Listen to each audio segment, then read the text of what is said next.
বিপদ আসলেই প্রথমে বিশ্বনবী সাল্লাল্লাহু আলাইহি ওয়াসাল্লাম একটা দোয়া পড়তেন। তিনি পড়তেন ইন্না লিল্লাহি ওয়া ইন্না ইলাইহি রাজিউন। তাহলে বিপদ এলেই আমরা এখন থেকে ইন্না লিল্লাহ করব, নাকি হায় হুতাশ করবেন?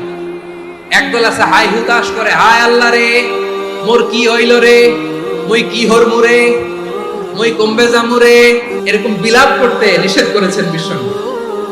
কি করব, কই যাব, কি হবে, হায় হায়, এরকম হাহুতাশ আছে না নাই? বিশ্বাসীরা হাহুতাশ করে না, তারা ইন্না লিল্লাহ পড়ে। তারপরে বিশ্বনবী পড়তেন আল্লাহুম্মা আজুরনি ফি মুসিবাতি ওয়াখলুফ লি খায়রাম মিনহা।